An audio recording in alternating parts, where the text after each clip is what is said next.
Perfecto, bien, chicos, ahí habilité la grabación. Bueno, hagamos un repaso de lo que estuvieron viendo con Marcelo en materia de USB, para después nosotros aterrizarlo ya sobre nuestro microcontrolador propiamente, digamos, del que estamos trabajando.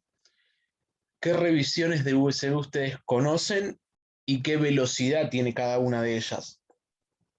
Coméntenme un poco, a ver qué es lo que estuvieron viendo con Marcelo. O sea, ¿qué revisiones conocen de USB?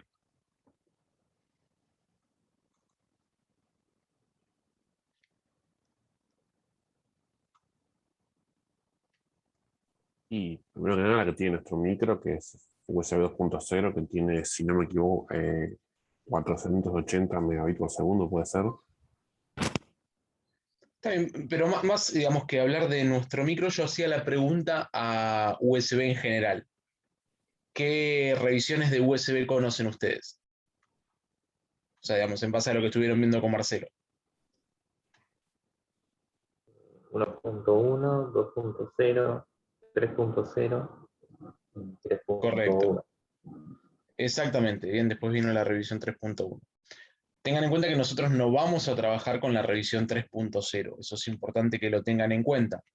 Nuestro microcontrolador, ¿qué revisión, o sea, es lo que se llama compilan, digamos, con qué revisión es compatible nuestro microcontrolador con la revisión de USB 2.0? Bien, o sea, no estamos hablando de 3.0, tengan en cuenta que eso es un mundo aparte, digamos, nuestro microcontrolador no tiene el hardware necesario desarrollado para trabajar con USB 3.0 ni 3.1, pero sí es compatible con la revisión y la especificación 2.0 de lo que es el Universal Serial Bus, o sea, el famoso USB. Bien, ¿qué características tiene nuestro transceiver? Voy a compartirles pantalla, así lo vemos. Denme un segundito. No es ni más ni menos que el reference manual lo que vamos a repasar. Acá está. Básicamente nuestro dispositivo, como bien estoy en la unidad 22 de nuestro reference guide del microcontrolador, básicamente, como bien lo dice, digamos, nuestro microcontrolador es compatible con la revisión 2.0 de USB. Bien, ¿qué quiere decir eso? Que puede trabajar en versiones low speed. Recuerdan que la low speed era la versión de 1,5 mega. Puede trabajar también en full speed, que full speed eran 12 megabits por segundo. Bien, ustedes me van a decir, Juan, ¿es poco, es mucho? Y claramente va a depender de el uso que ustedes le vayan a hacer. Nosotros, USB, para las aplicaciones con las que vamos a trabajar, vamos a estar más que sobrados con estas velocidades. Ustedes, USB lo pueden utilizar para configurar su hardware, que en ese caso van a utilizar muy poca velocidad, porque van a ser muy pocos bytes por segundo que van a transferir en esa modalidad, como así también pueden utilizar USB para el transporte de información, bien, puede ser en modo bulk o en modo interrupción también, y que ustedes estén visualizando, por ejemplo, en su PC, datos o gráficos en tiempo real desde su microcontrolador. Esa aplicación también va a estar sobrada porque ni de casualidad van a estar transfiriendo los 12 megabits por segundo que permite la revisión full speed del estándar 2.0. Así que para nuestras aplicaciones, es decir, para las aplicaciones de técnicas digitales 2, estamos más que bien con las velocidades que nos propone USB 2.0. Sí es importante que quede claro que nuestro microcontrolador no es compatible con revisiones 3.0 y 3.1, que son es un estándar mucho más completo, son más patas, es mayor velocidad, y nuestro microcontrolador claramente no tiene el transceiver embebido en él que permita esto. Esto como primera medida, es decir, como introducción a lo que es el transceiver propio de nuestro microcontrolador. ¿Qué quiero que nos quede en claro en algunas cuestiones? El hardware necesario ya está embebido en el microcontrolador, ¿bien? O sea, ¿por qué hablo de transceiver? Porque claramente USB, como bien lo vieron en la clase teórica y lo van a seguir viendo, tiene estándares muy bien definidos. O sea, no es que USB es como una comunicación WART en la que yo conecto unos cablecitos, establezco ciertas tensiones y funciona. USB tiene un montón de revisiones en materia de impedancias de determinación de cada uno de los dispositivos. O sea, yo no puedo poner un dispositivo que no cumpla con la impedancia de determinación que pide USB, que no cumpla con los slew rates que tiene USB, es decir, USB es una norma muy completa. Si uno mira la revisión completa de USB, estamos hablando de una revisión de más de 1000 páginas, en donde están abarcados y atacados un montón de aristas que claramente nuestro microcontrolador las cumple. ¿Por qué las cumple? Porque embebido en él tiene ya el transceiver compatible con USB, es decir, que ese transceiver es el que garantiza que nuestro micro cumpla con niveles de tensión de USB, con slew rate de USB, con impedancia de terminación de USB, y un montón de situaciones extra que nosotros nos olvidamos. Si nuestro micro no tuviera el hardware resuelto, embebido en el micro, tendríamos que recurrir a un transceiver externo, en donde nosotros probablemente nos comunicásemos por SPI, I cuadrado C, I cuadrado S, digamos, el protocolo que sea, y ese transceiver sería el que recién se conectaría al bus USB. En nuestro caso, nuestro microcontrolador no lo necesita. Cuando ustedes miren la unidad general, van a ver que habla de USB on the go, o sea, no está hablando de USB host ni USB device, sino que está hablando de USB on the go. Básicamente USB on the go, también lo estuvieron viendo y lo van a estar cerrando con Marce en la parte teórica, es una modalidad de lo que es USB 2.0, esto se introdujo con USB 2.0, en la que no hace falta que en la comunicación esté definido un único host y un único device, sino que eso permite justamente modificar, o sea, que uno pueda hacer las veces de host y luego pueda hacer las veces de device.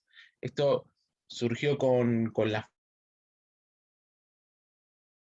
famosas Palm, no sé si las recuerdan, las Palm en inicios del 2000, que bueno, digamos, modificaron ahí un poco el paradigma en lo que era USB, porque no solamente eran devices, pero también podían ser host. Entonces ahí fue que surgió la revisión USB on the go dentro de lo que es USB. ¿Qué quiere decir esto, básicamente? O sea, ¿qué quiere decir que el módulo USB de nuestro microcontrolador sea un módulo USB on the go? Que nuestro microcontrolador puede ser host, como también puede ser device. Bien, es completamente compatible en ese sentido. Bueno, vamos a ver un poquitito las características. En nuestras aplicaciones, al menos en la mayoría de las aplicaciones a las que nosotros vamos a estar trabajando, ¿cómo lo vamos a utilizar? Bueno, lo vamos a utilizar como USB device. Bien, o sea, nosotros nos vamos a comunicar con un host. Bueno, las condiciones, digamos, generales, las características generales del transceiver USB que tiene nuestro micro es que claramente, bueno, certifica con USB la especificación revisión 2.0. Eso es importante que lo tengan en cuenta porque eso garantiza que todos los modos de trabajo de USB van a estar cumplidos por nuestro microcontrolador. ¿Bien? Además, cumple con la especificación 1.3 de USB on the go. ¿Bien? Que si ustedes en alguna aplicación lo necesitasen, bueno, tienen que tener en cuenta que el microcontrolador lo tiene. Nosotros en clase, ¿qué vamos a ver? USB en modo device, ¿bien? No en modo ni on the go ni en modo host, sino USB configurado únicamente como modo device, atachado, digamos, a un host. Bien, bueno, después tiene las condiciones de Start of Frame, o sea, cuando nosotros quisiéramos trabajar con Start of Frame configurado por medio de los timers, o sea, tiene un montón de configuraciones en materia de sincronismo. Nosotros en principio no las vamos a estar utilizando.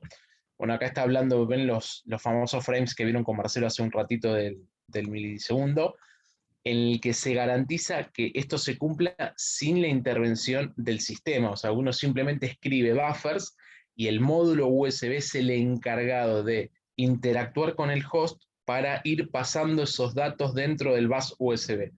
Es una especie de DMA, bueno, si lo quieren ver como una especie de DMA, véanlo de esa forma, en la que ustedes no tienen que estar interviniendo permanentemente sobre el bus, es decir, chequeando, me toca a mí, le toca a otro, numeración, sino simplemente lo que se hace es escribir los endpoints, que ahora vamos a hablar un poco de los endpoints, y el módulo USB se encarga automáticamente de la transferencia de la información con el host. ¿Bien? Bueno, tenemos las funcionalidades en modo host. Nosotros no lo vamos a trabajar en modo host, pero sepan que está.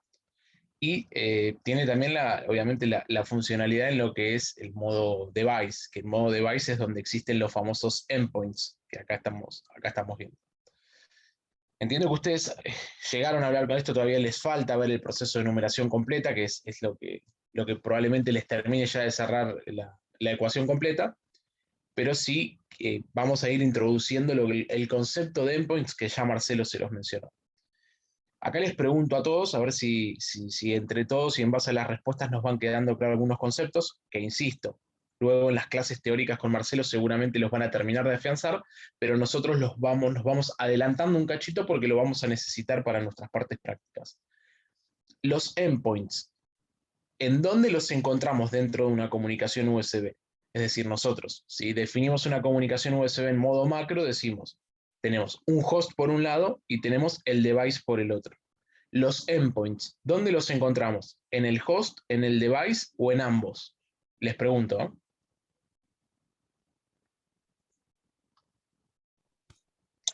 En el Device. device. Exactamente, eso es importante que lo tengan en claro. Miren que esa es una pregunta digamos, que generalmente se hacen los exámenes finales, así que ténganlo muy en claro. Ahora, ustedes van a coincidir conmigo en que el endpoint no es ni más ni menos que un buffer, pero es una forma de llamarla dentro de la comunicación en el que se lo llama endpoint. O sea que tenemos que tener en claro que el endpoint, ¿qué es? Un buffer, pero básicamente el concepto de endpoint desde lo que es USB está únicamente definido para los devices.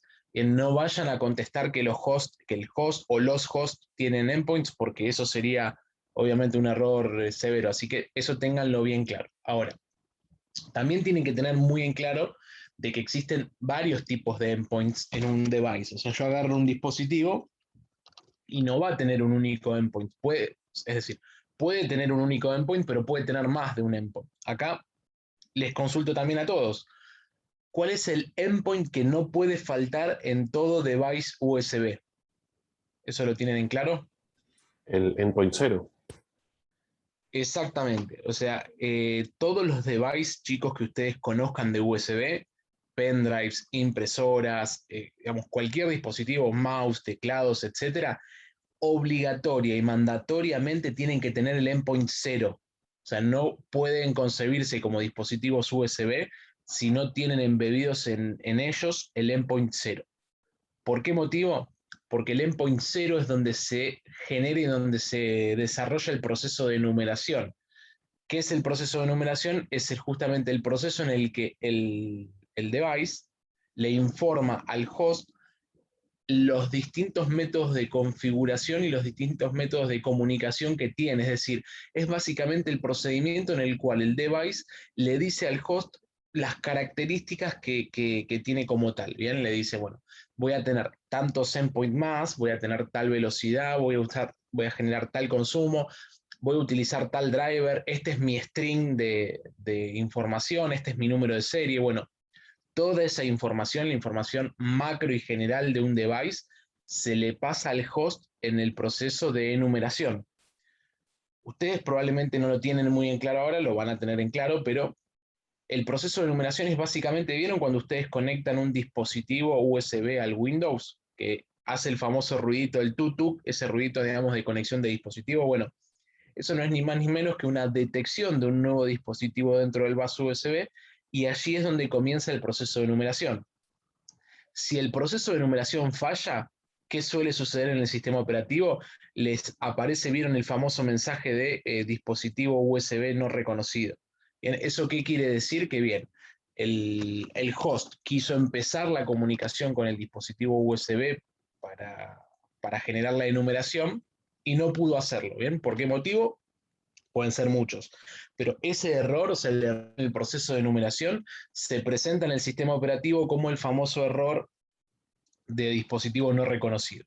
¿Bien? ¿Por qué es eso? Porque si no hay enumeración, el host no tiene la menor idea de qué es el dispositivo, qué driver necesita, cuáles son las cantidades de endpoints con el que va a trabajar, etc. Eso es muy importante que lo tengan en claro. ¿Bien? O sea que, resumen hasta el momento. ¿Cómo vamos a utilizar nosotros, al menos en clase, el transceiver USB embebido en nuestro micro? Como modo device. Bien, no lo vamos a usar como host, sino como modo device. ¿Cuáles son los endpoints con los que vamos a trabajar? El endpoint 0 seguro. Bien, o sea, ese es faltar en ningún dispositivo USB, porque a través de ese endpoint es donde se realiza el proceso de numeración. Ustedes me van a preguntar, Juan, ¿pero por qué el endpoint 0? Bueno, básicamente es la forma de definir algo, es decir, cuando se genera el estándar USB, ¿qué definieron? Che, bueno, el proceso de numeración se va a hacer por el endpoint 0, entonces todos los dispositivos tienen que tener al menos el endpoint 0. ¿Pueden tener más? Sí, pero no necesariamente, o sea, no hay ninguna obligación en cuanto al estándar USB en que los dispositivos tengan más del endpoint 0. O sea, yo puedo generar un dispositivo con el endpoint 0 y hago la comunicación a través del endpoint 0 y punto, digamos, no necesito más. Como por ejemplo, si tengo un dispositivo pendrive, digamos, un mass storage device, claramente voy a necesitar más de un endpoint. ¿Por qué motivo? Porque voy a necesitar realizar transferencias del tipo bulk, o sea, transferencias, lo que se llama a granel, de mucha información, pero que claramente a través de un endpoint de control, como es el endpoint 0, no lo podría hacer. O sea, ¿qué es lo que me interesa que sepan? Que los dispositivos al menos tienen que tener el endpoint 0, pero pueden tener más de un endpoint. ¿Nuestro microcontrolador tiene más de un endpoint? Sí, claramente sí. Fíjense cómo acá nos lo aclara. Tiene básicamente 3 endpoints de entrada y 3 endpoints de salida. Si yo ahora les pregunto a ustedes, cuando yo hablo de un endpoint de entrada, ¿cómo lo estoy viendo? O sea, ¿qué es un endpoint que se comunica? Es decir, permítanme abrir una pizarra, si vamos aterrizando algunos de los conceptos que estamos hablando. Imagínense que yo de este lado tengo el host. Y de este lado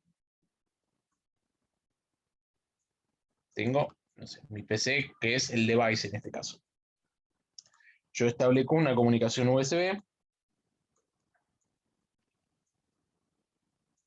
Cuando yo, chicos, hablo de endpoint de entrada, porque un concepto interesante es que el endpoint es unidireccional como tal, o sea, yo no puedo decir endpoint 3 y el endpoint 3 es de entrada o de salida.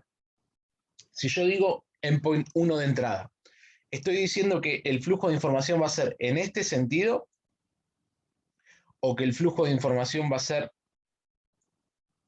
en este sentido. ¿Qué se imaginan, chicos? O sea, les estoy hablando de un endpoint de entrada. ¿Cuál sería el flujo, el verde o el azul? ¿Y por qué? Digamos, ojo, no lo tienen que saber, sino simplemente les estoy pidiendo opinión respecto a esto. Un endpoint de entrada, ¿qué se imaginan que sería? ¿El flujo verde o el flujo azul? Es decir, ¿desde el device al host o desde el host al device? Y el azul sería. Bien, vos, Juan, decís el azul. ¿Vos, Fernando, ibas a decir otra cosa? El verde, Lo tienen que saber porque lo acabamos de ver, ¿eh? Así que traten de recordar. para mí es el verde porque crea los datos. La Ok, endpoint a de ver. entrada y crea los datos. Básicamente la definición de endpoint de entrada o de salida tiene que ver con la visión desde el host. O sea, ¿qué quiere decir? Ustedes se tienen que parar en el host, o sea, vienen acá, se ponen acá en el host, disculpen el gráfico malo, y desde acá es donde miran si el endpoint es de entrada o de salida. O sea que básicamente un endpoint de entrada es un endpoint que ingresa datos al host, y un endpoint de salida es un endpoint que saca datos del host. ¿Qué quiere decir? Que el flujo verde sería un endpoint de entrada y el flujo azul sería un endpoint de salida. Bien, eso es importante que les quede claro porque es un concepto así claro de USB. Los endpoints, ya sean de entrada o de salida, son vistos desde el host. Cuando ustedes hablan de un endpoint de entrada, están hablando de un flujo de información desde el device hacia el host. Por eso se llama de entrada, porque está entrando al host. Cuando ustedes hablan de un endpoint de salida, están hablando de un flujo que sale del host, es decir, que se comunica desde el host hacia el device. Juan Boiracián y Fernando, ¿quedó claro esto? Sí, sí, yo me estaba parando Sí, sí. en el device, por eso dije que era de la manera incorrecta. Ok, ustedes siempre párense en el host. O sea, cuando ustedes pueden no saber esto de memoria, pero si le hacen la pregunta en el parcial o en el final, lo definen fácil. Se paran en el host y ahí definen si es entrada o salida. ¿Bien? Así se ahorran los problemas. ¿Bien? O sea que hasta ahora vamos haciendo el repaso. Nosotros tenemos nuestro microcontrolador que permite trabajar en modo host o en modo device. ¿Cómo lo vamos a estar utilizando nosotros? En modo device. ¿Cuántos endpoints tiene nuestro microcontrolador? El endpoint 0 seguro. ¿Por qué motivo? Porque a través del endpoint 0 hace la enumeración con el host. ¿Tiene más endpoints? Sí, tiene más endpoints disponibles, que podemos usarlos o no. O sea, que los endpoints estén disponibles no quiere decir que nosotros los vayamos a usar. Eso es importante que lo tengan en cuenta. Que estén disponibles es básicamente como que nuestro microcontrolador tenga, no sé, 10 timers. Los timers están, pero después nuestra aplicación puede o no usar los timers. Eso es claramente después tarea del diseñador definir si va a utilizar los endpoints o no. En este caso, al menos el 0 lo vamos a usar, y en alguna aplicación que trabajemos probablemente con algún mouse o con alguna transferencia de datos del tipo HID, vamos a utilizar algún endpoint más, bien, algún endpoint de entrada o de salida más, como para ver las distintas, o sea, los distintos trabajos con los endpoints. Bueno, volvemos a nuestro reference guide, que es donde estamos haciendo la definición general. Ustedes ya ahora van a poder saber cuántos endpoints tiene el sistema. Fíjense que está hablando que tiene al endpoint 0 de control, que es bidireccional, es decir, este endpoint es de entrada y es de salida. Claramente, al ser un endpoint de enumeración, necesita ser de entrada y de salida. Y después tiene otros 3 endpoints más de entrada y otros 3 endpoints más de salida. Básicamente los endpoints de entrada son del modo bulk, el modo interrupción y el modo isócrono, y lo mismo pasa con los 3 endpoints de salida. ¿Qué quiere decir esto y cuál es el corolario que es importante, chicos, que ustedes aprendan de esto? Que un endpoint ya queda definido con el tipo de comunicación. Yo no puedo decir, voy a usar el endpoint 5 en modo interrupción. No. Si yo uso el endpoint 5, ya queda definido automáticamente el tipo de comunicación. ¿Por qué? Porque los endpoints están atachados ya a un tipo de... Yo habilito el endpoint 5, listo. Voy al manual. ¿De qué tipo de endpoint es? De interrupción. Listo, no lo puedo modificar eso. Eso es importante. O sea que si ustedes eligen el endpoint, implícitamente están definiendo el tipo de comunicación que va a tener ese endpoint. No lo pueden cambiar. Eso es importante que les quede muy en claro a ustedes. ¿Bien? Bueno, después, ¿qué otros conceptos tenemos para trabajar? Tienen memorias, tiene colas del tipo FIFO, ¿bien? O sea, que les permite trabajar más cómodamente tanto en recepción como en transmisión. Bueno, este es el diagrama funcional. Quiero quedarme en la parte, digamos, de bloques generales de esto, no me voy a meter mucho en detalle. Quiero sin mencionarles acá, ven que está hablando claramente de un bloque del tipo físico. ¿Qué quiere decir? Que este bloque está embebido dentro del silicio de nuestro micro y es el que garantiza que todos los niveles de señal y parámetros establecidos por la especificación 2.0 de USB se cumplan. Si no estuviera esta capa física, necesitaríamos, por ejemplo, ir a un dispositivo externo para poder tener USB. ¿Por qué hago tanto hincapié en esto? Ustedes deben haber trabajado seguramente con el 1769, el famoso 1769 del Cortex M3 con el que trabajábamos hasta el año pasado, y ese microcontrolador tenía la particularidad de que, de que, por ejemplo, tenía Ethernet.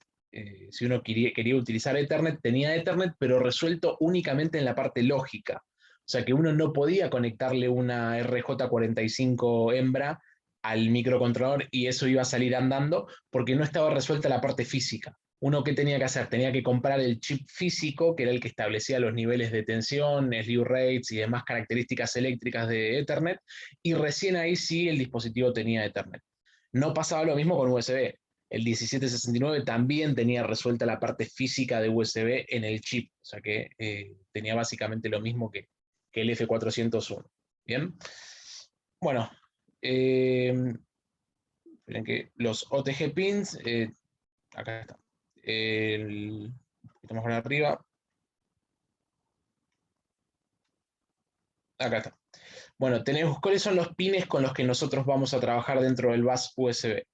Tenemos la línea de datos positiva, la línea de datos negativa. El ID nosotros no lo vamos a trabajar. El ID se utiliza cuando se trabaja con USB on the go, en nuestro caso no. Y después tenemos la tensión de alimentación positiva, BBUS, que son los famosos 5 volt. Bueno, en este caso el Start of Frame Visibility no lo vamos a utilizar. ¿Para qué sirve esto? Para darnos visibilidad cuando está habiendo un proceso de numeración, que no sé, si yo quiero hacer parpadear un LED o algo, lo pueden hacer acá. Si no, no lo vamos a utilizar en nuestro caso, y tampoco vamos a utilizar el ID. O sea que, ¿con qué líneas nos vamos a quedar nosotros? Con data más, data menos, BBUS que es esta de acá. Y por último, ground, que si bien no está mencionada acá, ground también conforma, digamos, el conjunto de señales necesarios para que USB funcione. Bien, chicos, acá les hago algunas otras preguntas en general, digo, para todos ustedes. USB, si tuviéramos que definirlo en materia, o sea, digamos, no sé, ustedes se encuentran con un enunciado de parcial que dice caracterice o defina USB. Si vamos por lo más global, ¿ustedes por qué empezarían? O sea, si tuvieran que definir la especificación 2.0 de USB, digamos, ¿por qué característica de USB empezarían? ¿Qué tipo de comunicación es? ¿Paralelo o serie? Serie. Claramente es una comunicación serie, eso lo tienen que tener en cuenta. O sea, que conforma todo el estándar, digamos, de comunicación que veníamos viendo. Nosotros, comunicaciones series dentro de la cursada que estuvimos viendo. WART, que en realidad WART es un protocolo ya muy viejo, pero nosotros lo vimos a WART dentro de la WART 2 de nuestro microcontrol, inclusive lo vimos hasta con DMA funcionando. Recuerdan que usamos la WART 2, ¿por qué motivo? Porque estaba traceada internamente al link side y no necesitábamos agregar nada por fuera, o sea, ya con simplemente habilitar la WART teníamos nosotros en consola los datos que enviábamos y que podíamos recibir.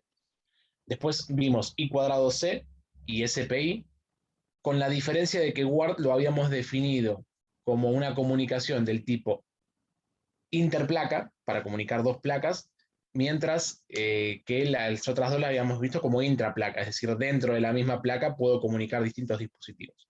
Bueno, USB sería el mismo caso que WART, o sea, que lo que eran los famosos RS, RS232, RS422, 423 o 485, que está pensado para comunicar dispositivos de distintas placas.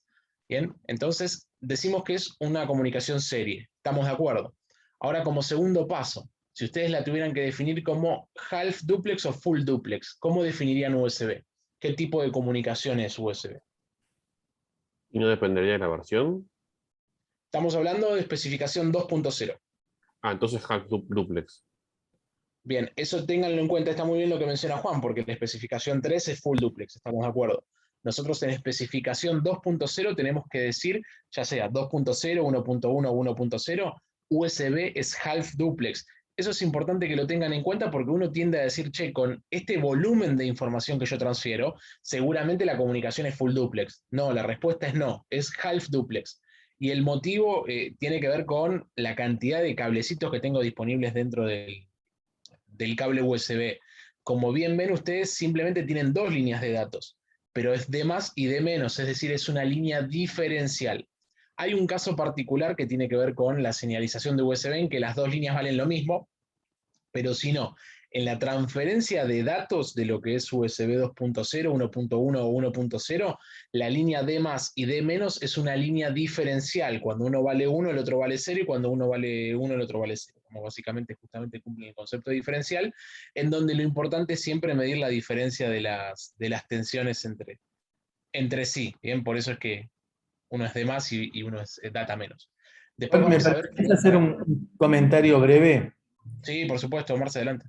Recuerden ustedes que hace un ratito dijimos que lo primero que nosotros teníamos que hacer cuando empezamos una transacción es decirle al dispositivo, voy a hacer tal cosa, y después hacerlo. Es decir, no es que le digo, haz tal cosa y dame los datos ya mismo, lo cual significaría full duplex, sino que es primero decirle, voy a hacer tal cosa, escribir, leer, y después decirle, hacemos esa transacción, en la segunda parte de la transacción justamente. Entonces, esa es la idea de por qué se arman las estructuras diciendo voy a hacer tal cosa y luego lo hago, porque es, como dice bien Juan, es half duplex. Excelente, gracias, Marce. Bien, bueno, entonces en materia de señalizaciones y de líneas, ya sabemos que USB tiene 4 líneas. Lo que va a ser alimentación positiva, B-bus, que son 5 volt, D más y D menos, que tiene que ver con datos, que son diferenciales, half duplex, y después tenemos la línea de ground. Si ustedes, chicos, alguna vez cortaron un cable USB, ojo, cables USB van a encontrar 200.000 y créanme que van a encontrar un montón que están fuera de norma, o sea, que ustedes los van a cortar y van a ver colores que no respetan la norma. pero si ustedes compraron un cable de marca, de primera línea, cuando lo corten van a ver que van a encontrar 4 colores, básicamente. Rojo y negro, que tiene que ver con BBUS y ground, y después data más y data menos, que es verde y blanco. O sea, esos son los 4 colores estandarizados por la especificación USB. Insisto en algo, o sea, hay cables que están fuera de norma, y digamos, a ustedes les va a resultar sorprendente la cantidad de cables que están fuera de norma, que tienen que ver con las fabricaciones, obviamente, chinas digamos, de venta a granel fuera de especificación. Pero los cables de marca, cuando ustedes los corten, van a encontrarse con esos 4 colores: rojo, negro, verde y blanco, que tienen que ver con las 4 líneas de USB que les estoy mencionando. Juan, hoy estoy Sí. en interrumpidor, Pero disculpen. por favor, tranquilo, adelante, Marce. Quiero contar una anécdota que juro que es cierto porque me pasó a mí. Eran mis primeras experiencias con microcontroladores Cortex, en los cuales se estaba utilizando la técnica de la autoprogramación. Entonces, hacía el programa básico, el Blinky, que me venía como demostración, y andaba bárbaro. Lo cargaba, se ejecutaba, todo bárbaro, lo debagueaba bárbaro. Después hice mi propio programa. Cuando llegaba al 66% de la transferencia del archivo de la PC al microcontrolador, se cortaba. Lo cual era bastante, 66% sistemáticamente. Lo comenté avergonzadamente para ver qué estaba haciendo mal con otros colegas que estábamos trabajando de otras universidades, y uno me dice, ¿por qué no cambias el cable? Y yo la verdad medio con sorna digo, ¿qué tiene que ver el cable? Bueno, cambié el cable y se transfirió perfectamente. ¿Por qué se detenía al 66%? Nunca lo supe, lo único que supe es que lo tiré a la basura el cable que tenía, pero se pueden llegar a dar ese tipo de situaciones de que cables era, claro, el cable USB es el que uno encontró colgado en el gancho en el trabajo, o el que le vino con el relojito que se compró y que es el chiquitito. No tiene uno trazabilidad de esos cables, no tiene identificación la mayoría. Entonces, tengan en cuenta que uno se puede encontrar cosas raras con los cables USB. Excelente, Marce, gracias. Ojo, chicos, eso que menciona Marcelo, ténganlo en cuenta, porque creo que dentro de los aspectos que nosotros estuvimos trabajando durante toda la materia, este es el aspecto que van a encontrar mayor cantidad de cosas fuera de norma.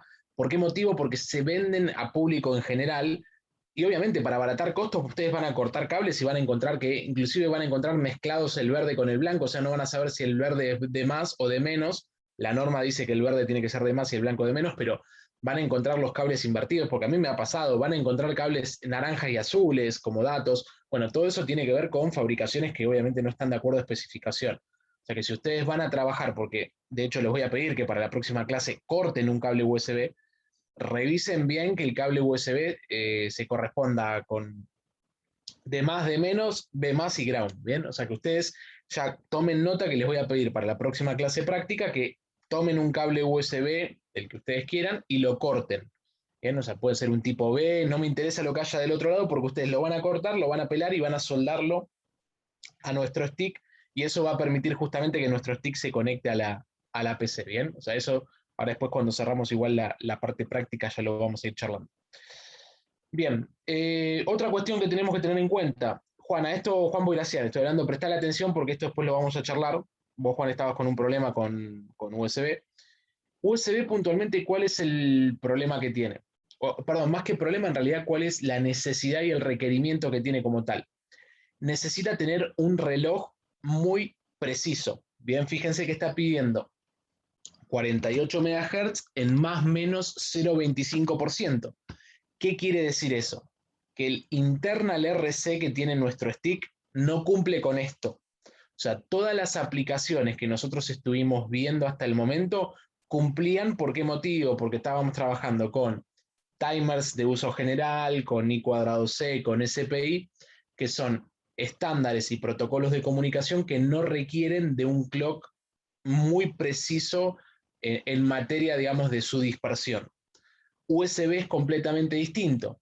USB necesita que el clock sea muy preciso. Fíjense que es, digamos, desde el punto de vista de comunicación, no tiene una señal de clock, como sí lo tiene, por ejemplo, I²C o SPI, en el que los dispositivos se alinean con el máster, en ese caso a través del clock. En este caso no, cada dispositivo tiene su clock y como tal necesitan que sea muy preciso. ¿Por qué motivo? Porque si no el device se va a terminar metiendo en el time slice de otro dispositivo como tal. Marcelo hace un ratito les mostró un diagrama con el que de hecho cerró la parte teórica, en el que les mostraba los distintos time slices que tenían dentro de ese milisegundo cada dispositivo. Es muy importante que el clock sea extremadamente preciso, porque si no, como bien les digo, se van a terminar desplazando los tiempos y un dispositivo dentro de su time slice va a terminar siendo interferido por el otro, que probablemente entró después de tiempo porque está retrasado su reloj. O sea, ¿qué necesito también que hagan o que hagamos para la clase que viene? Que nos soldemos en nuestro stick el cristal necesario para poder trabajar con cristal. Me van a decir por qué soldarlo, y porque si ustedes miran sus sticks, de hecho, estoy sacando ahora el mío para ver si se los puedo mostrar, no traen de fábrica soldado el cristal. Ustedes me preguntan por qué no lo traen, les voy a decir, es una tontería que no lo traigan. La verdad que desconozco por qué no lo traen, pero créanme que no lo traen. Yo ahí, denme un segundito.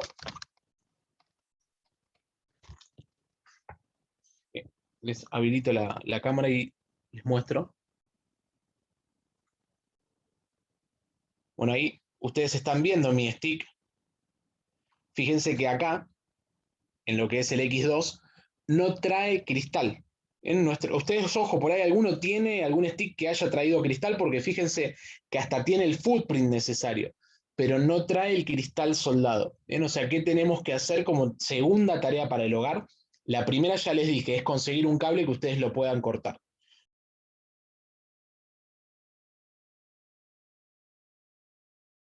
Juan, una pregunta también, ya que estamos con eso. Ahí estoy viendo que también al lado de justo del cristal están los dos capacitores que normalmente, o pareciera que hay dos capacitores ahí que son los que correspondían al cristal. ¿Esos también hay que comprarlos o ya están incluidos?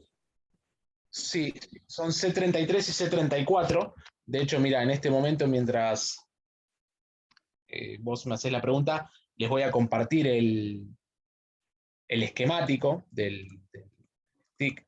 Hay que agregarlo, Juan, porque si no, no van a... Básicamente, ¿para qué funcionan esos cristales? Para darle estabilidad a la oscilación del cristal. Son los que se llaman capacitores de carga.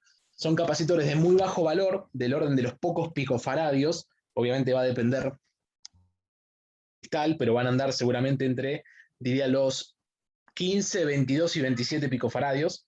Necesitamos que esos capacitores estén, porque son los que le dan la estabilidad a la oscilación del cristal. Un segundito.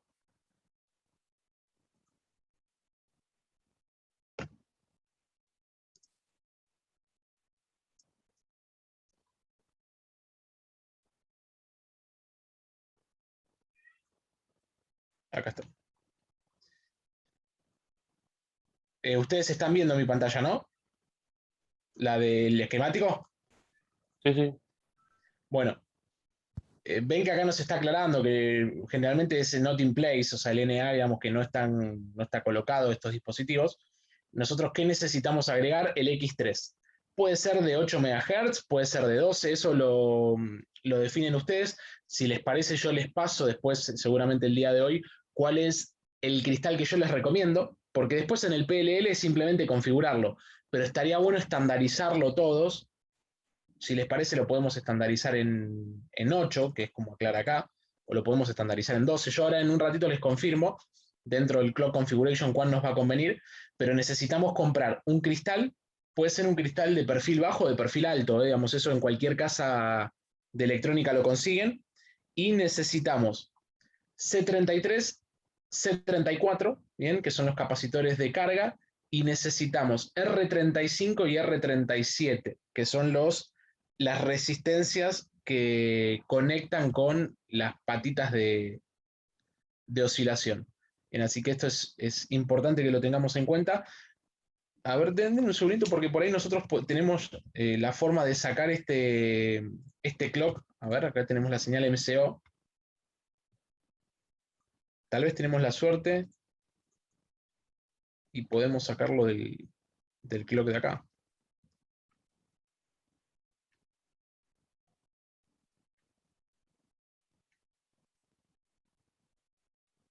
Esto, chicos, lo vamos a investigar ahora, porque fíjense que lo que les estoy mostrando ahora, el STM, el F103, básicamente es lo que se llama el link side, o sea, es ese microcontrolador que ustedes ven en la parte de arriba del troquelado, que es el U2.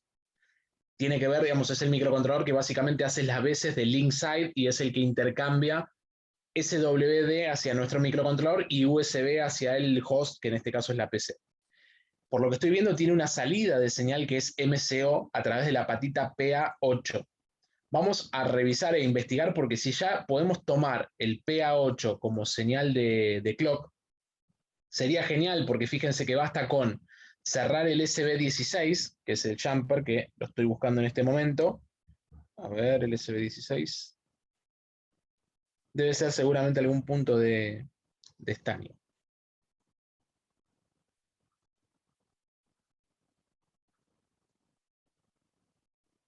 Acá está, y el SB50.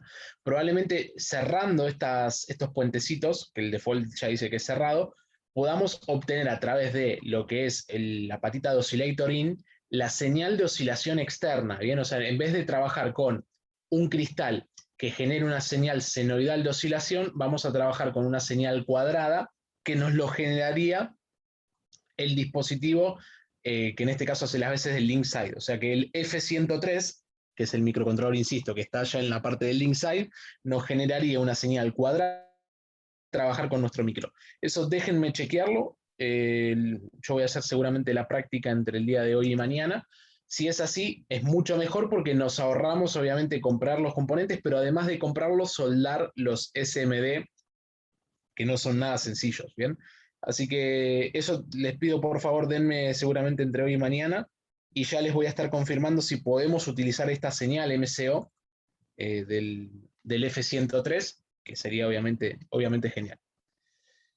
Bien, volviendo entonces a nuestro ejemplo, o sea, lo que pide básicamente el módulo USB es una señal de 48 MHz más menos 0,25%. Ustedes me van a decir, ¿por qué tan preciso? Bueno, por lo que ya estuvimos charlando. Necesita el microcontrolador extrema precisión en el clock para que nuestro dispositivo respete el time slice en el cual tiene que transmitir. Y cuando estamos hablando de tiempos tan pequeños, porque son tiempos muy pequeños en el que hay que mandar mucha información, sobre todo cuando trabajamos en modo bulk o isócrono, que son los modos que mayor cantidad de datos y velocidad necesitan, y sobre todo el modo isócrono necesita un tiempo, digamos, de envío periódico. Por eso es que se usa generalmente para el audio y para el video. Si nosotros enviamos audio cada cualquier tiempo o video cada cualquier tiempo, se va a distorsionar todo. Bueno, en esos casos que son más críticos, son aún más en donde se necesita que el clock cumpla con esta precisión. O sea que esto es importante tenerlo en cuenta. Si ustedes utilizan el cristal, el clock interno, el sistema les puede llegar a andar como no, ¿eh? ¿Por qué? Porque acá van a depender de la velocidad que tenga, perdón, de la velocidad no, sino de la dispersión que tenga su cristal, su oscilador RC interno. Kevin, a vos te hago una pregunta, Kevin Chon. Vos, Kevin, estuviste trabajando con el oscilador interno de tu micro, con el oscilador RC, y a vos el host te lo detectaba como dispositivo válido, ¿no? A tu stick. Sí, sí.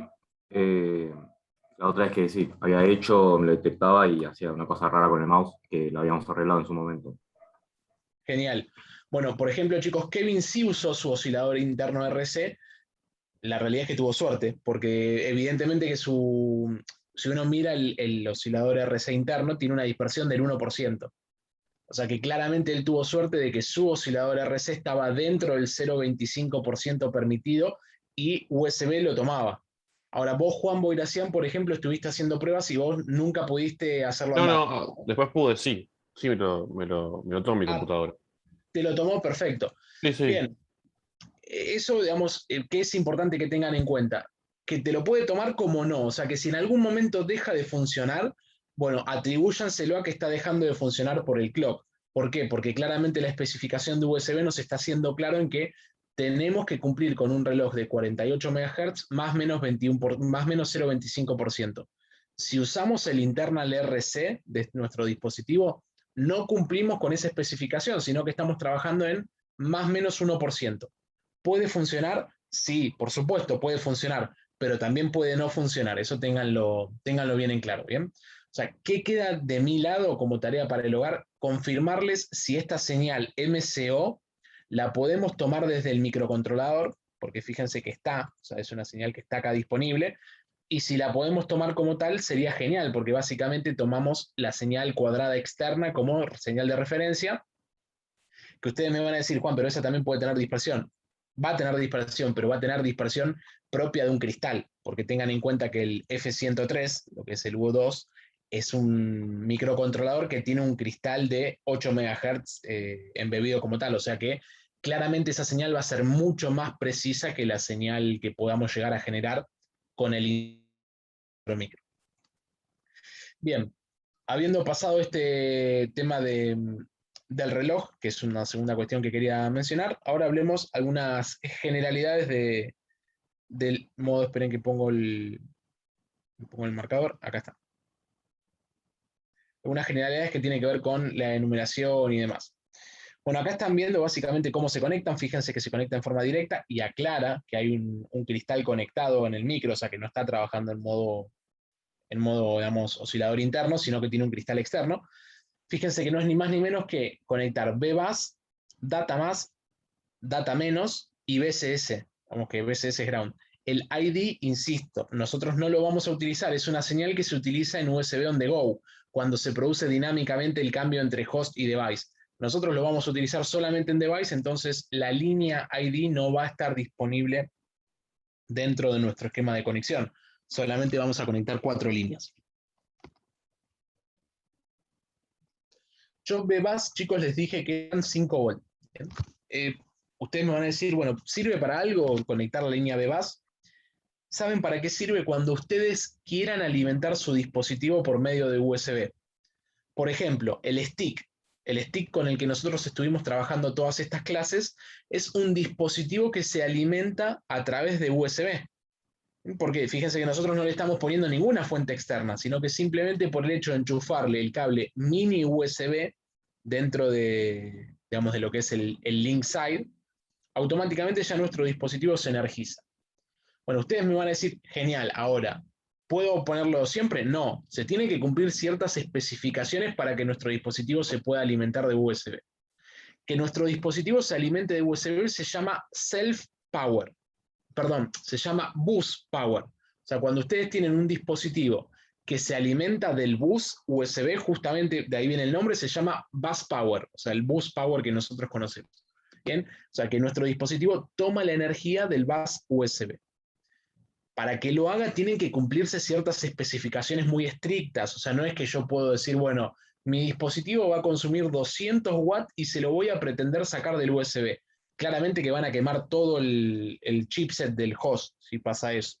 Ustedes tienen que cumplir con normas muy estrictas en materia de consumo, o sea que ustedes no pueden pasarse de los famosos 2,5 watts que nos da digamos, el host USB para el device, y después tienen que cumplir con muchas normas de bajo consumo. Imagínense que ustedes generan un dispositivo que consume, para, no sé, decir algo, 50 mA o 100 mA.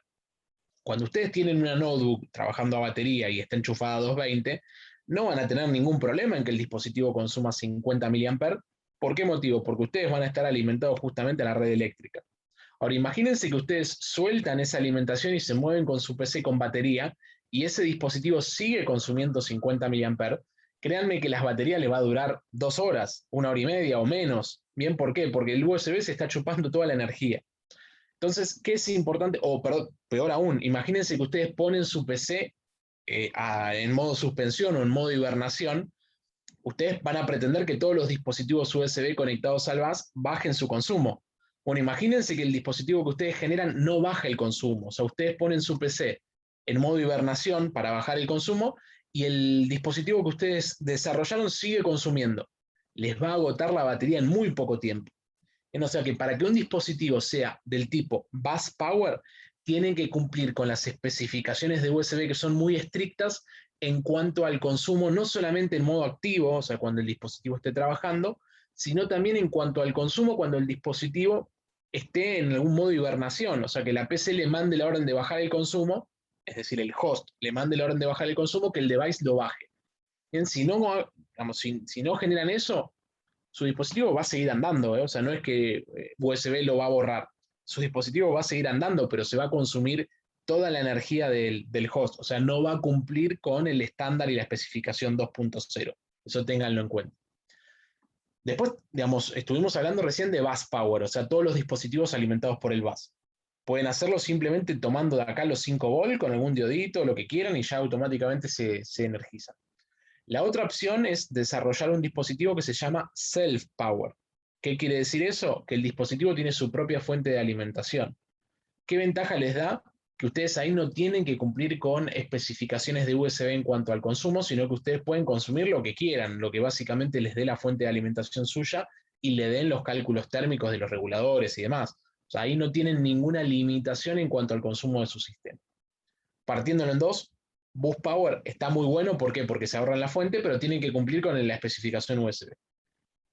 Self Power tiene la gran ventaja, la contra, digamos, de utilizar una fuente externa, pero tiene la gran ventaja de que ustedes en materia eléctrica pueden consumir lo que su proyecto necesite sin necesidad de regirse por la especificación USB. Consumen lo que quieren y punto. ¿Por qué? Porque justamente la energía se las va a dar la fuente de alimentación que ustedes tienen en su sistema. ¿Bien? Bueno, genial. Vamos a hacer algunas especificaciones más generales. Acá estamos. Fíjense, esta ya es el modo peripheral, que es el que nosotros vamos a usar. Ven que acá no está la línea ID. Tienen BBUS, data positivo, data negativo y BSS. Ahí están simplemente las 4 líneas que se van a utilizar y tienen, bueno, digamos, se llama, esto es una operación, ven que es justamente del tipo Bus Power. Se está alimentando del bus, ponen un regulador de 5 a BDD y sacan los 3,3 acá necesarios para alimentar el microcontrolador. Insisto, esto en una aplicación Bus Power. Bien. A ver si encontramos algo más interesante. Bueno, acá tiene que ver con los endpoints. Bien, en los endpoints que vamos a utilizar básicamente es el endpoint 0, que va a ser un endpoint de control, de entrada y de salida. Y después tenemos 3 endpoints más, tanto de entrada como 3 endpoints más de salida. Uno de ellos es en modo interrupción, otro es en modo bulk y otro es en modo isócrono. Insisto en esto, no es que ustedes eligen el endpoint y después le eligen el tipo de transferencia. Ustedes al elegir el endpoint ya están eligiendo el modo de transferencia porque ese endpoint va de la mano con la transferencia a la que está configurado. No pueden cambiarlo eso. ¿Bien? Bueno, genial.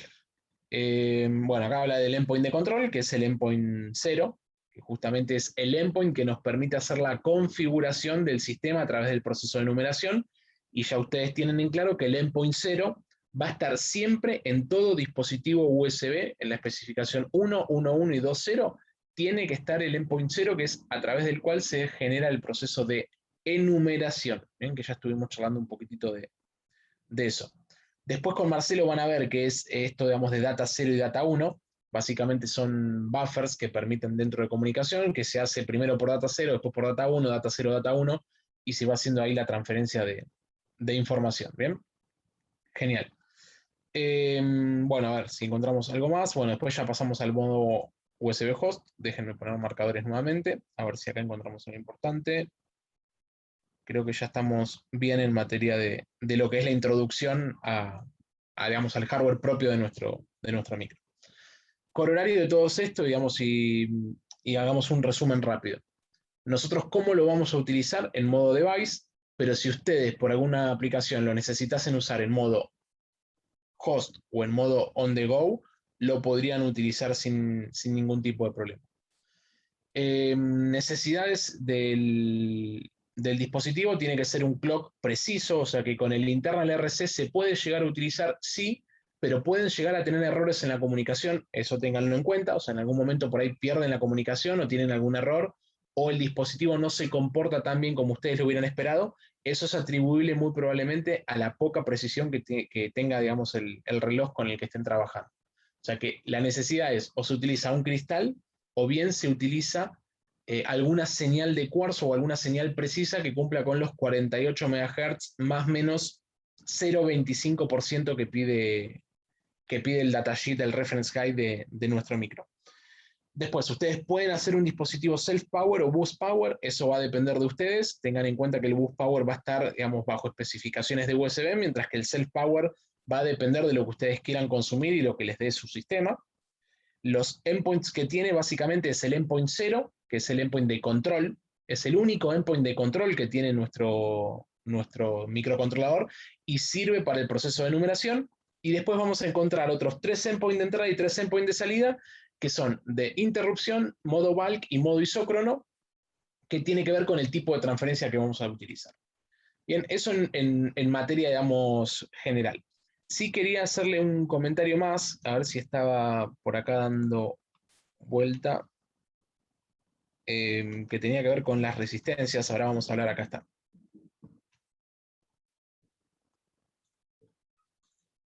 Bueno, ¿qué digamos, salvedades tenemos que tener respecto a las resistencias del sistema? Permítanme abrir una nueva pizarra y vamos a borrar todos los dibujos. Ahí está. Imagínense que nosotros tenemos de este lado nuestro host, perdón, nuestro device, ¿bien? Fíjense que estoy cambiando, chicos, ahora el device lo dejo de la izquierda y a la derecha pongo nuestro host. Dentro de lo que es USB 2.0, vamos a ver qué tan despiertos están. Fernando, Tauro, ¿estás por ahí? Sí. Fernando, dentro de lo que es USB 2.0, ¿cuáles son las velocidades a las que pueden trabajar los dispositivos con el host? Era 480 megabytes. Ojo que es megabits, ¿eh? Siempre estamos hablando de bits. Megabits, perdón. ¿Qué más? Esa está bien la que dijiste, ¿eh?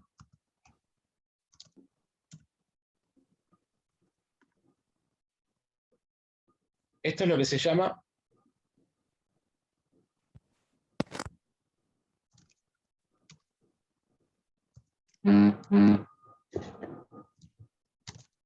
después, chicos, tienen estas dos velocidades. ¿Bien? Tenemos low speed, que es 5 megabits por segundo, y tenemos full speed, que son 12 megabits por segundo. Bien. Estas son las 3 velocidades que ustedes van a encontrar en USB. ¿Qué tienen que tener en cuenta? Ustedes, nuestro microcontrolador, ¿a qué velocidades se imaginan que va a trabajar? ¿En cuál de las 3? Por ahí en las 3. ¿Eh? ¿Ustedes qué se imaginan a qué velocidad podría llegar a trabajar el micro?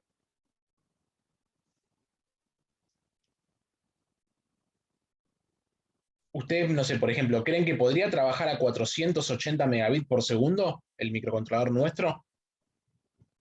Teniendo en cuenta, no sé, que, por ejemplo, las velocidades de reloj son de 84 MHz. La respuesta, chicos, es no.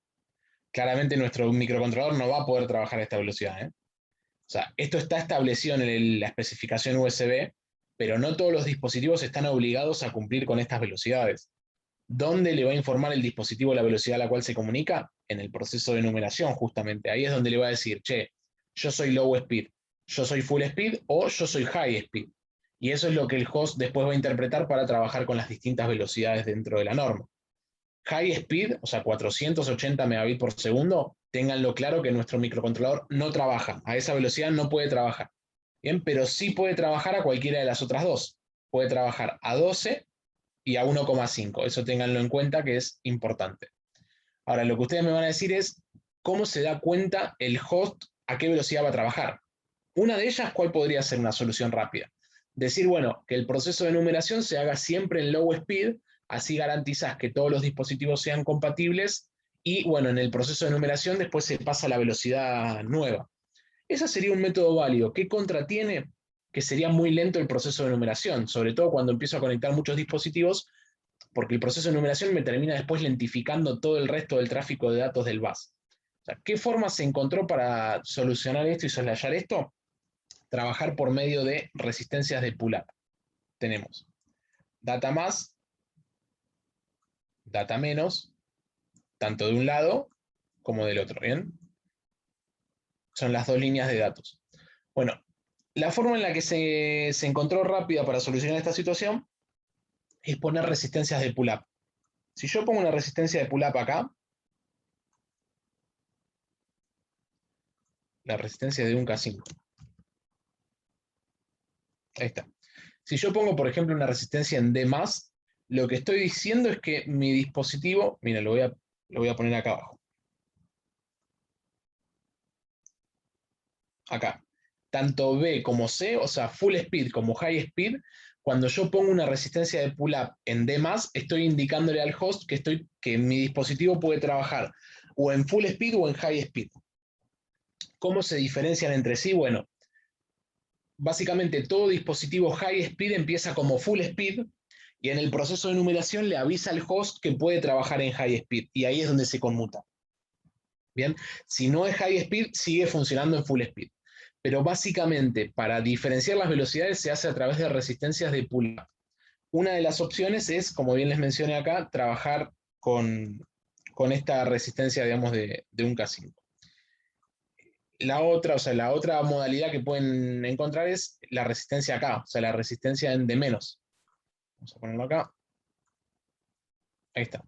Cuando hago esto, que les estoy mostrando acá, la resistencia la pongo en D-, lo que estoy indicando es que nuestro dispositivo es low speed. ¿Bien? Es esta modalidad de acá. O sea que básicamente con el juego de dos resistencias de pull-up, ya sea en D- o en D+, yo le indico a mi host a qué velocidades voy a trabajar. Voy a trabajar a 1,5 o a 12 y dentro de 12 después le puedo indicar en la enumeración que quiero trabajar a 480. O sea que eso es configurable dentro del proceso de numeración. Bien, estas resistencias son importantes, ¿por qué? Porque sin esas resistencias no funciona obviamente el estándar USB. Esas resistencias son las que hacen que el sistema funcione o no. Bien, eso ténganlo en cuenta porque lo vamos a estar trabajando seguramente ya a partir de la próxima clase. Bien, hay transceivers que incorporan las resistencias, hay transceivers que no las incorporan.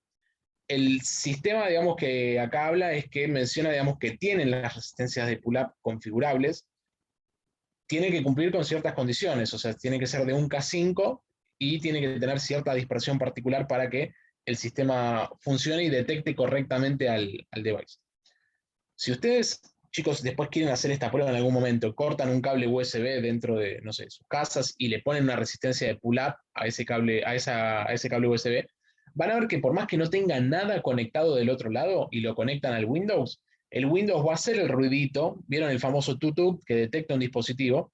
Porque va a detectar la diferencia de Thevenin, o sea, va a haber una resistencia de pull-up nueva dentro del sistema, y al haber una resistencia de pull-up, el sistema operativo lo va a reconocer.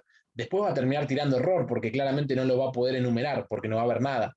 Pero ya el solo hecho de que haya diferencias de Thevenin de impedancias por medio de esas resistencias de pull-up, va a garantizar que el sistema operativo sense la presencia de un nuevo dispositivo. Eso ténganlo también ahí presente. Bien, chicos, de todo esto que estuvimos viendo, ¿queda alguna duda? O sea, toda esta introducción que hicimos en materia, digamos, propia de hardware de nuestro microcontrolador, ¿queda alguna duda? ¿Alguna cuestión? Bien.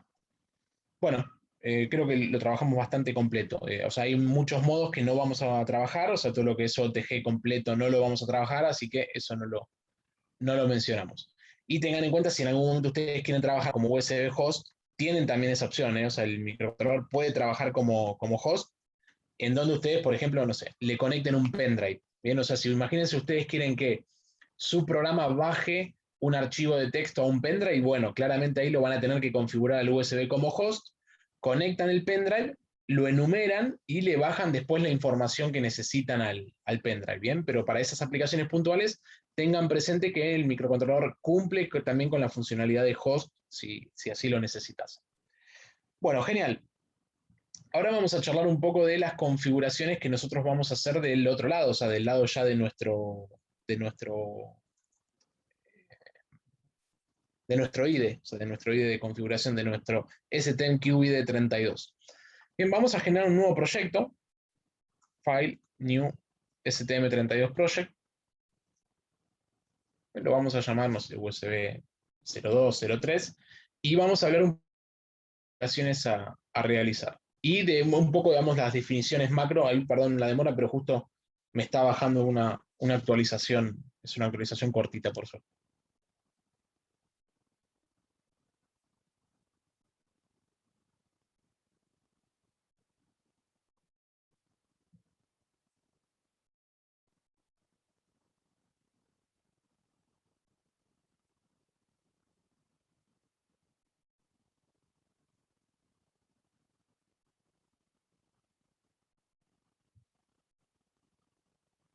Genial. Venimos a nuestro famoso Word Selector, F401R.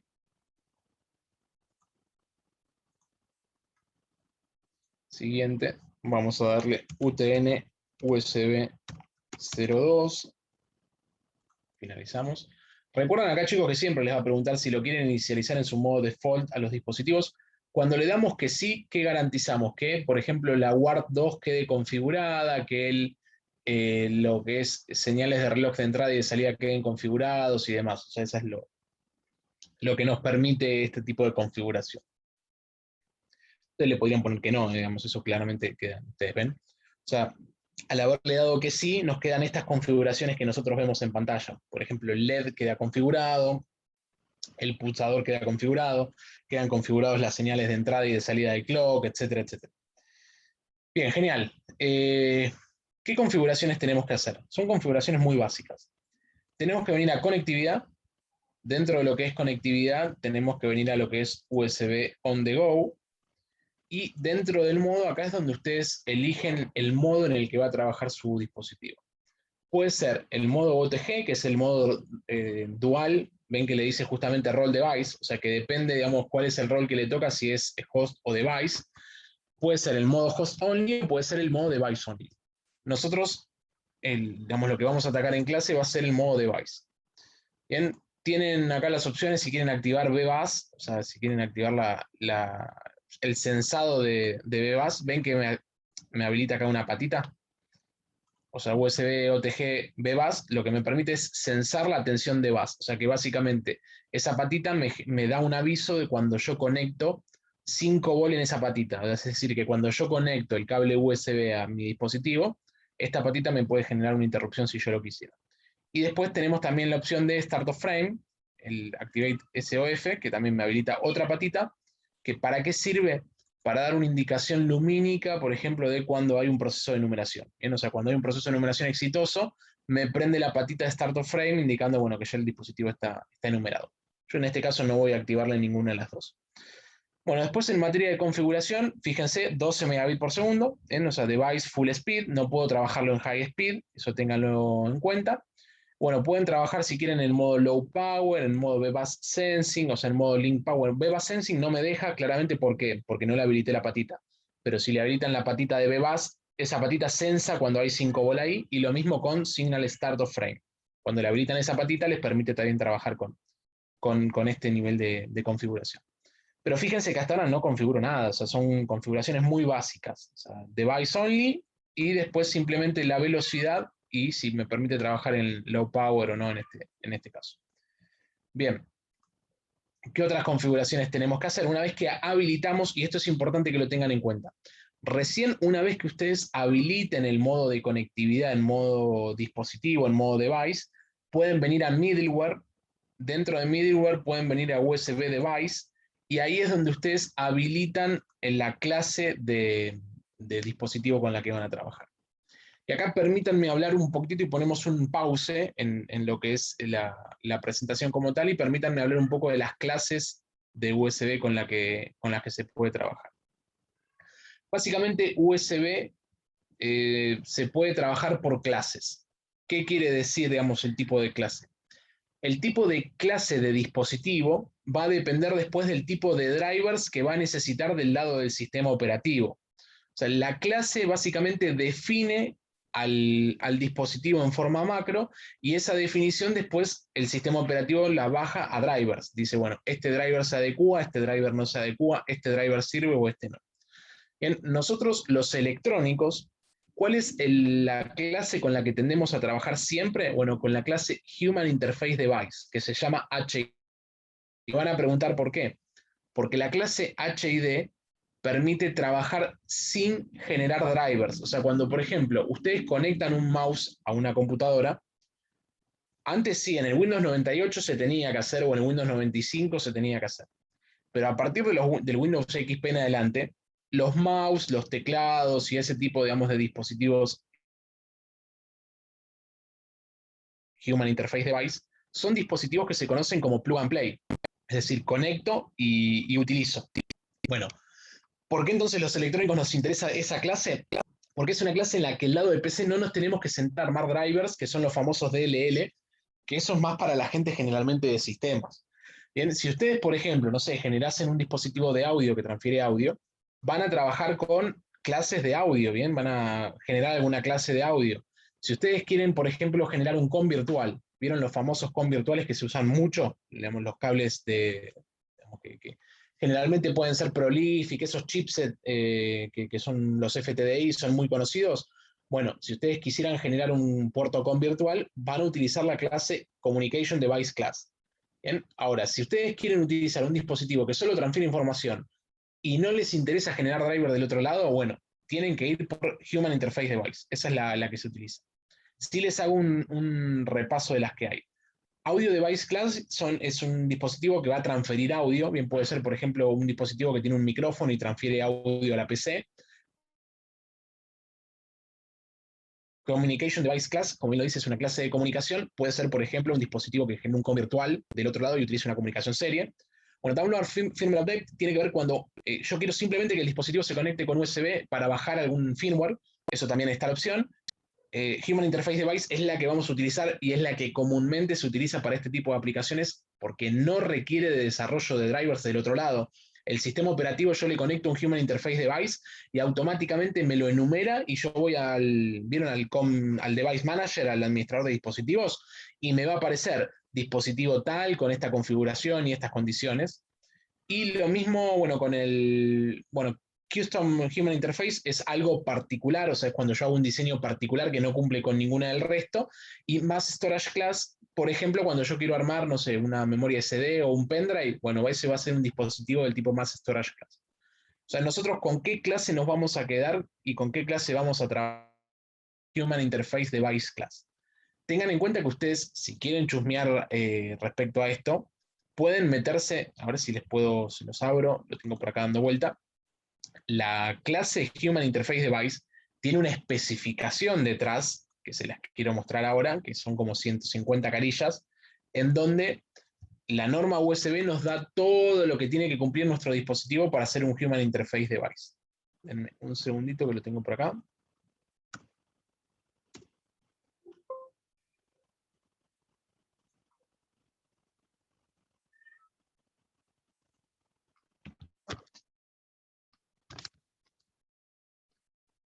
Denme un segundo, chicos.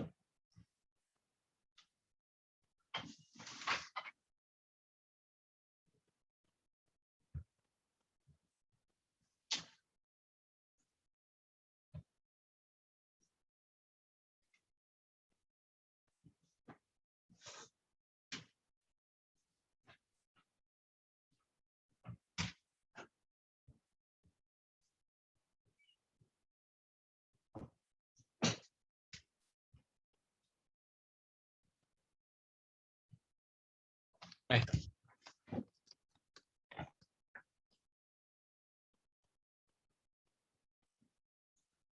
Ahí les estoy abriendo la definición de clase y permítanme compartirles la pantalla.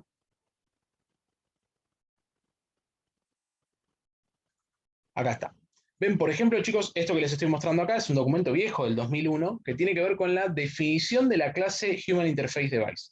Es un documento de 100 carillas en donde se especifica, no me voy a meter a hablarles de esto, en tal caso lo dejamos para más adelante, cuando hagamos el ejercicio HID, pero se especifica todo lo que tiene que cumplir un dispositivo del tipo HID. Ven, device HID, y del otro lado tiene que estar el driver HID.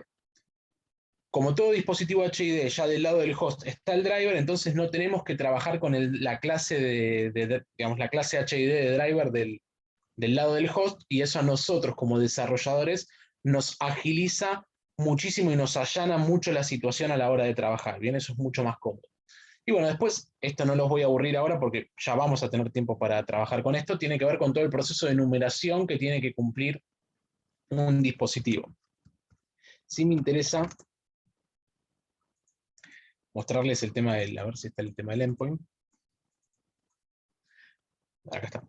Ven, por ejemplo, nos aclara, el endpoint 0 es un endpoint de control que tiene que estar siempre presente en todos los dispositivos. Por ejemplo, acá nos está dando el caso de un dispositivo HID que cumple con tener el endpoint de control y tener el endpoint de interrupción de entrada. O sea, esto es requerido por un dispositivo HID. Tiene que cumplir con esto. O sea, tener un endpoint de control y tener un endpoint de interrupción de entrada. Puede tener de salida, sí, pero no es requerido. Digamos, eso, toda esta especificación, después si quieren se las comparto, es una especificación vieja igual. Pero tengan en cuenta que cada clase tiene su especificación en donde habla qué tiene que cumplir el dispositivo.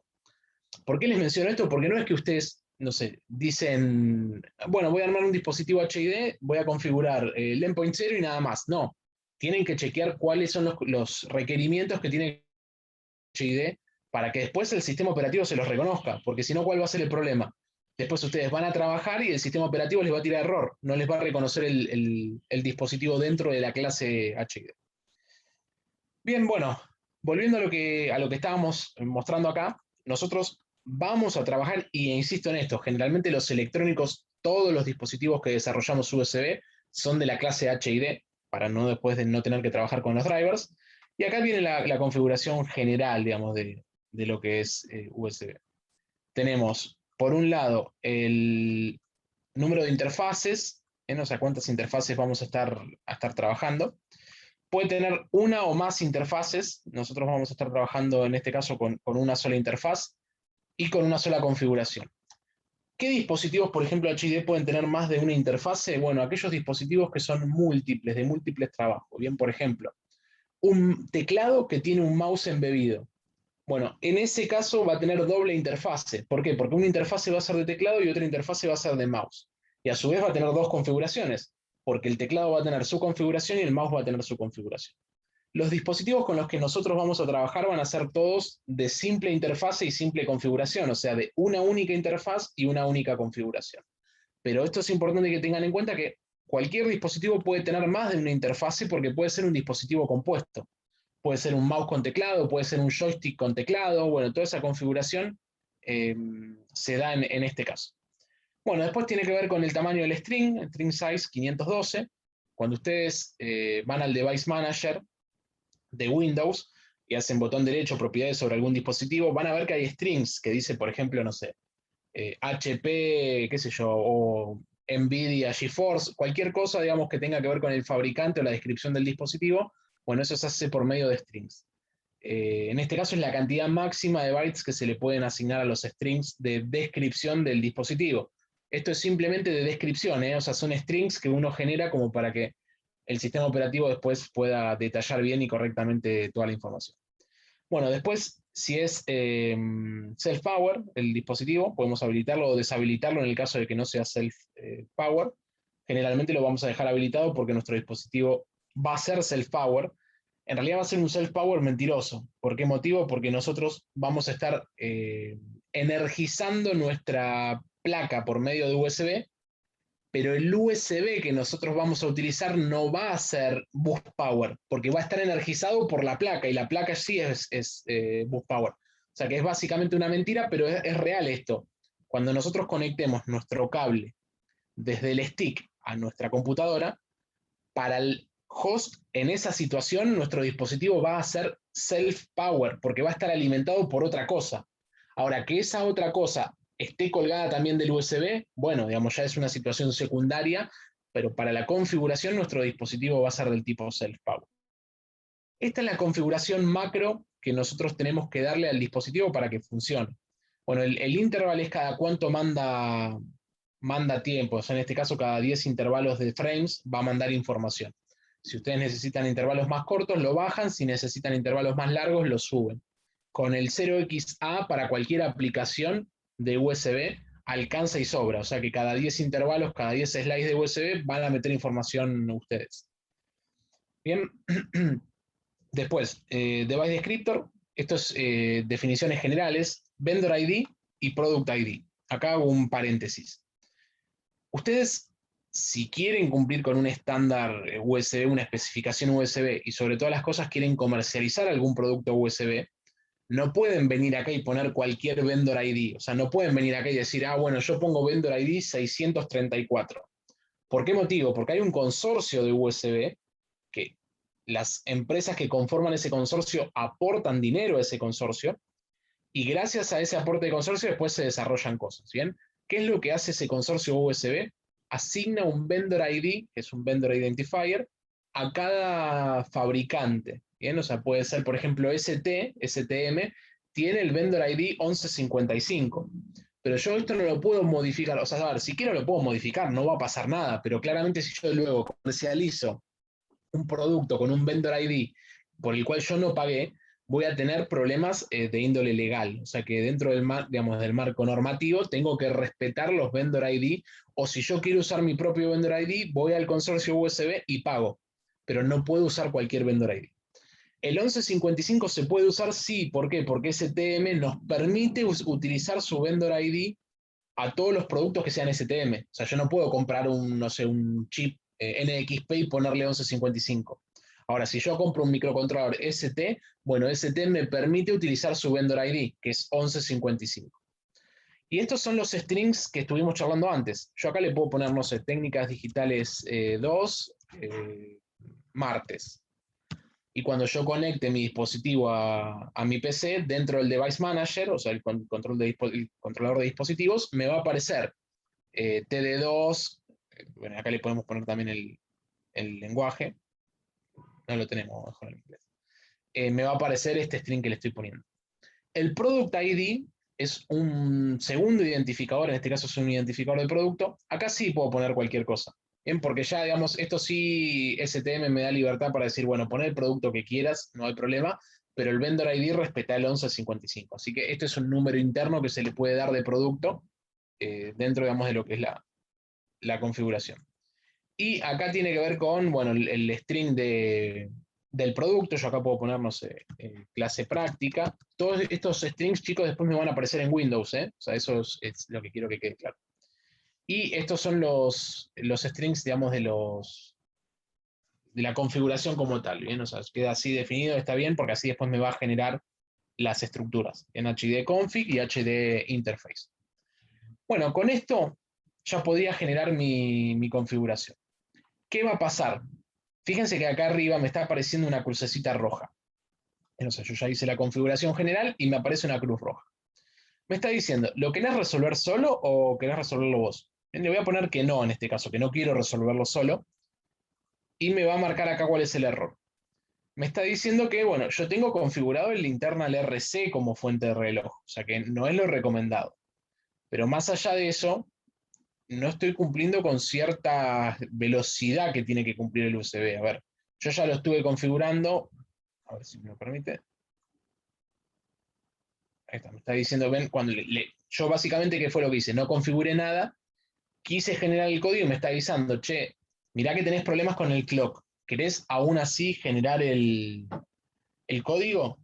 Y le voy a poner que no. Y vamos a volver acá a la configuración. Si yo básicamente pongo cualquier valor, no voy a estar cumpliendo con lo que necesito. ¿Bien? O sea, digamos que tengo que cumplir con que este clock tiene que ser 48 MHz más menos 0,25%. ¿Bien? Si yo, por ejemplo, acá vengo, no sé, pongo cualquier cosa, ven cómo me empieza a tirar el rosa. Te está diciendo, che, mira, 48 MHz más menos 0%, tiene que ser 4788 más menos 0,25%. Tiene que ser 4788 o 4812, pero tenés que cumplir con eso. ¿Puedo jugar con los multiplicadores divisores para con el internal RC llegar? La respuesta es sí, se puede, lo podemos hacer y no va a haber problema. Pero tengan en cuenta que al trabajar con el internal RC, no estamos cumpliendo con la fuente de reloj precisa. O sea, deberíamos, para hacerlo bien, acá se debería switchear a lo que es el input frequency, seleccionar las distintas frecuencias necesarias. A ver si lo podemos... Bueno, tendríamos que jugar acá con los multiplicadores y divisores, o si no, el Resolve Clock Issues, que es la mano que nos da, en donde nosotros le damos eso y automáticamente nos acomoda la configuración automáticamente. ¿Bien? O sea que haciendo esto, nosotros ya tenemos digamos, la situación resuelta en materia de multiplicadores, divisores, PLL y demás, y cumple con todas las especificaciones necesarias. Bueno, les di eso simplemente para generar el clock y que no tener ningún error más, así que vamos a generar el código.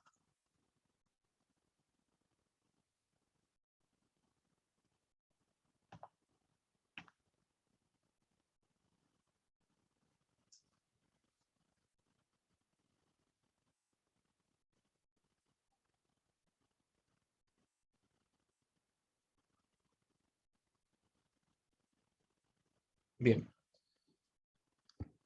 Bueno, vamos a analizar un poquito el código que nos genera. Nosotros seleccionamos que vamos a trabajar con USB Device. Fíjense que USB Device init básicamente llama a la función como tal y hay un punto y coma, o sea que no se mete dentro. ¿Por qué? Porque todo esto está resuelto por medio de bibliotecas, o sea, ténganlo en cuenta. Y sí es importante que tengan en cuenta acá que si nos metemos dentro de USB nos genera una nueva carpetita, la carpetita de middlewares, por un lado, en donde tenemos el USB Device Library, y por otro lado tenemos la carpeta USB Device, ¿bien? En donde tenemos, por ejemplo, los descriptores, como tal, que después lo vamos a estar viendo, pero fíjense que, por ejemplo, en el descriptor de dispositivo, lo que es el Device Descriptor, me generó mi Vendor ID, que era 1155, mi Product ID, que era 22315, todos estos parámetros, ¿se acuerdan? Los configuré yo en forma gráfica, y después me puso todos los strings que yo fui armando, de 2 martes, clase práctica, y estos nombres con los que también fui trabajando, HDConfig y HDInterface. Bien, y después vienen puntualmente, digamos, todas las definiciones como tal, que no son ni más ni menos que estructuras de información. Ahora no los quiero volver loco con esto, digamos, ya quería darle un cierre ahora a la clase introductoria, después en este caso ya la próxima clase nos metemos de lleno acá, pero acá viene toda la parte de descriptores. ¿Vieron ese famoso proceso de numeración que dijimos es donde el device le indica al host sus características y empieza el flujo de información? Eso lo van a ver bien con detalle en la parte teórica con Marcelo. Nosotros en la parte práctica, ¿con qué nos vamos a quedar? Con que básicamente el proceso de numeración es el proceso en donde el dispositivo le pasa toda la información al host, y esa información que le pasa nosotros la definimos en forma de estructuras. Bien, acá en estas estructuras, que en realidad son vectores, ni más ni menos que vectores, empezamos a escribir. Decimos, bueno, cuál va a ser el tamaño del endpoint con el que vamos a trabajar, cuál va a ser lo que va a consumir, dónde está el serial number del dispositivo, cuáles son los strings. O sea, la configuración general, que son varios descriptores, no es uno solo, lo vamos a ver la próxima clase. Nos vamos a meter en el detalle, digamos, de las distintas configuraciones que tiene el dispositivo, y ya vamos a hacer algún ejercicio práctico. No sé, vamos a empezar con algún famoso mouse, que es el famoso Hello World en materia de USB, porque con eso hacemos el primer ejercicio práctico, y después vamos a trabajar con algún ejercicio del lado del host, va a ser con Qt, en donde vamos a hacer alguna transferencia de información entre el device y el host para cerrar, digamos, ya el ejercicio práctico en materia de USB. ¿Bien? ¿Hay alguna duda respecto a lo que estuvimos viendo? ¿Quedó alguna cuestión, chicos, por charlar, definir algo que no haya quedado claro? Bien. John Marce, de mi lado está, no sé vos si querías aclarar algo más.